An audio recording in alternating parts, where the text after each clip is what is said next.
Imagine two neighbors, both on Medicare, both 68 years old, both have the same doctor, the same plan, and the exact same coverage. One pays $202.90 per month for Medicare Part B. The other pays $689.90. Same plan, same coverage, nearly $500 more every single month, $6,000 more every year. The difference is not the plan. The difference is income. And the rule that causes it is called IRMAA. Stay with me because in the next 10 minutes, I am going to show you exactly what IRMAA is, what triggers it, the cliff effect that can cost you over $1,000 from a single dollar of extra income, and 5 strategies to reduce or avoid it entirely. Let's go. Let me start with what IRMAA actually is. IRMAA stands for Income Related Monthly Adjustment Amount. It is a surcharge that Medicare adds to your Part B and Part D premiums when your income exceeds certain thresholds. It is not a penalty for making a mistake.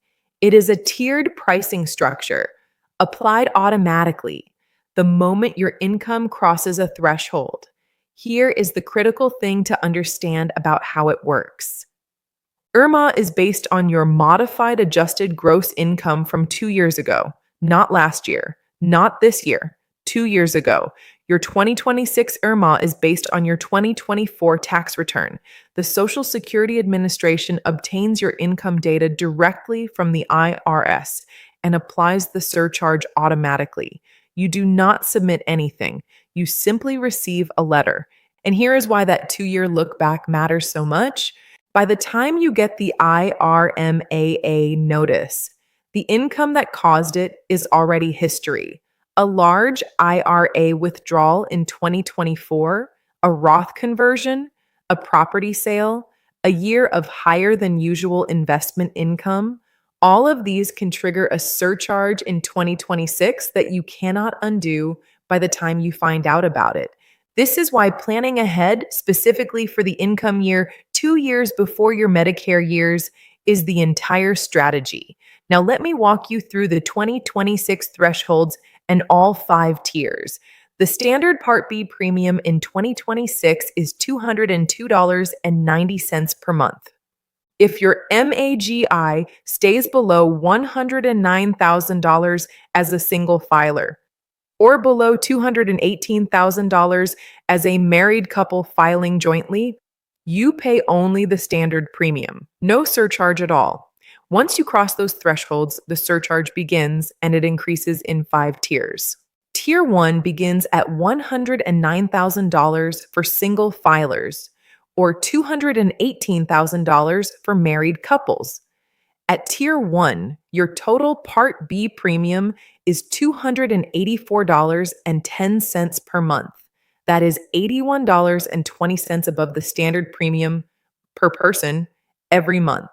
Tier 2 begins at $137,000 single, or $274,000 joint. Total Part B premium, $392.30 per month. Tier 3 begins at $164,000 single, or $328,000 joint.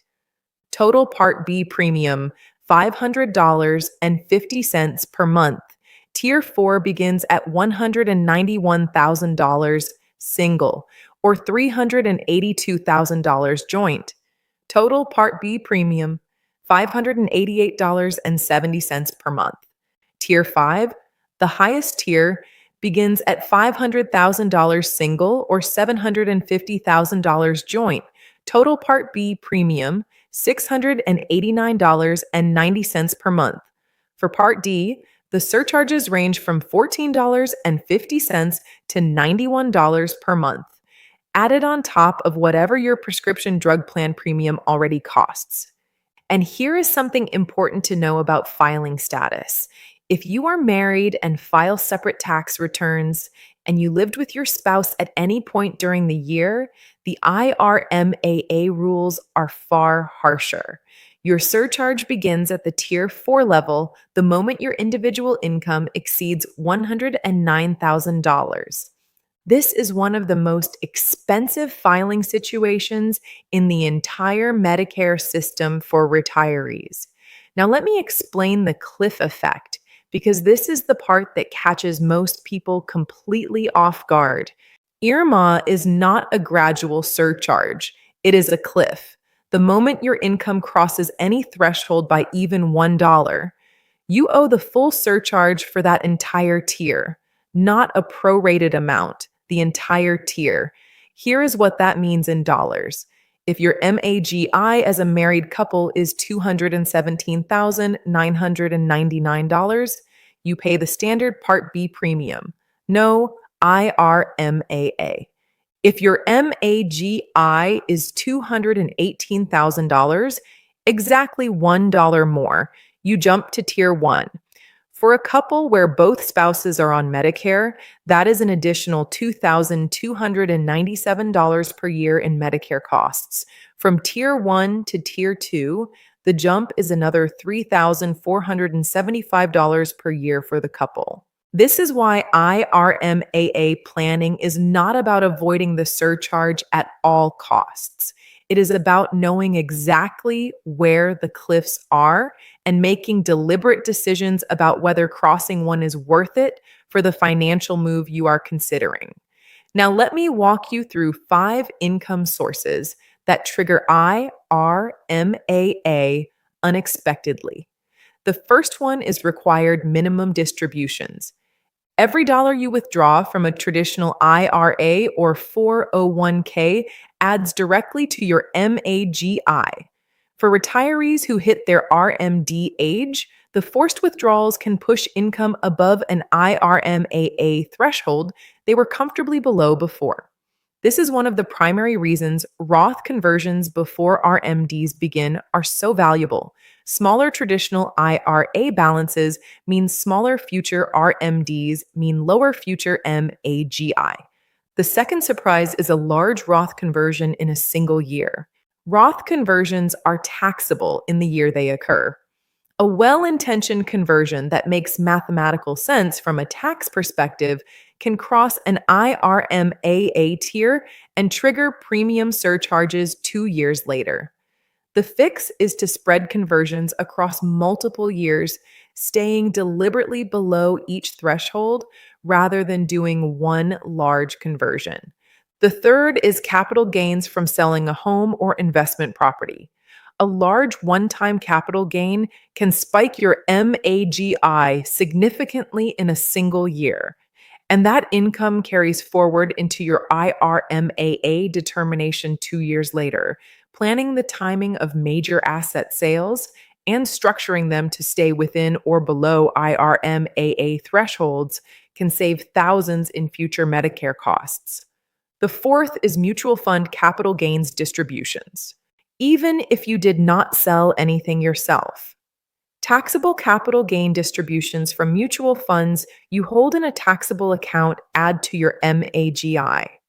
These often arrive in December without much advance notice. They cannot always be controlled, but knowing they are coming allows you to reduce other income sources in that year to compensate. The fifth is the widow's penalty. When a spouse passes away, the surviving spouse typically moves from married filing jointly to single filer status the following year.